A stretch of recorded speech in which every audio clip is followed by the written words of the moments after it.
Gurgaon sector 7, जहां हर सुबह जीवन की रफ्तार तेजी से दौड़ती है, उस दिन एक गहरे सन्नाटे में डूबा हुआ था। 23 वर्षीय अनीता के घर से आई चीखों ने आसपास के लोगों को कांपने पर मजबूर कर दिया था। अनीता एक खुशमिजाज और सरल स्वभाव वाली महिला थी, जो अपने पति और 2 बच्चों के साथ इस इलाके में रहती थी।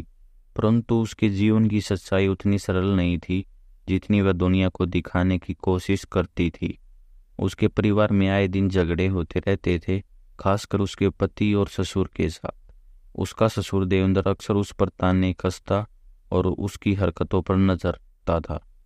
देवेंद्र को अनीता के चाल चलन पर संदेह था। यही संदेह दिन ब दिन उसके गुस्से को और बढ़ाता जा रहा था। अनीता इन सब के बावजूद अपने बच्चों के लिए खुद को संभाले रहती थी, लेकिन शायद उसे नहीं पता था इस घर की दीवारें उसकी सुरक्षा की जगह उसकी सलाखें बन जाएंगी।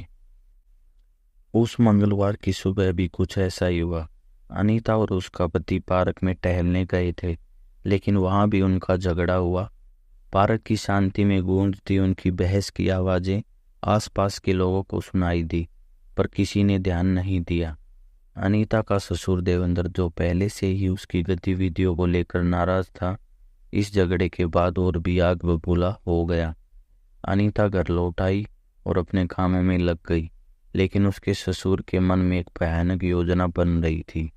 देवेंद्र ने अपनी सारी नाराजगी और गुस्से को जमा कर रखा था और अब उसका धैर्य जवाब दे चुका था। देवेंद्र ने एक लाठी उठाई और बिना कुछ बोले अनीता पर वार कर दिया। अनीता ने खुद को बचाने की कोशिश की, लेकिन लाठी के वार से वह घायल हो चुकी थी और अपना बचाव नहीं कर पाई। लाठी के वार से नीचे गिरने के बाद भी देवेंद्र का गुस्सा शांत नहीं हुआ। उसने एक पॉलीथिन उठाई और अनीता के चेहरे को ढक दिया।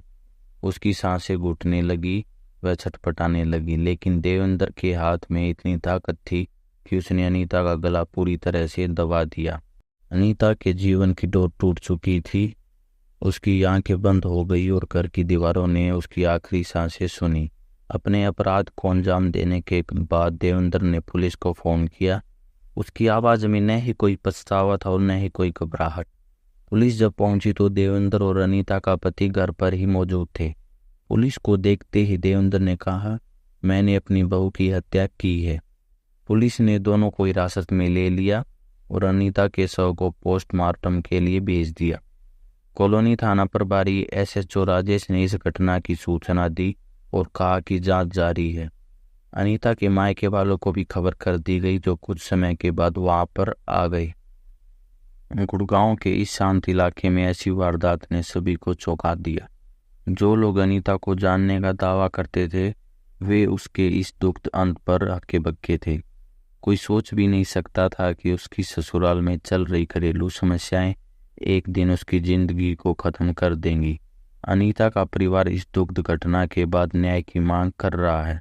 पुलिस हर पहलू की जांच कर रही है, लेकिन इस घटना ने एक बार यह सवाल खड़ा कर दिया है कि क्या घरेलू कलह का अंत हमेशा इस कदर हिंसक होना चाहिए। अनीता की कहानी अब गुड़गांव की सड़कों पर चर्चा का विषय बन चुकी है। उसके जीवन की लड़ाई और उसकी मौत की दर्दनाक कहानी हर किसी को सोचने पर मजबूर कर रही है। धन्यवाद। राम राम।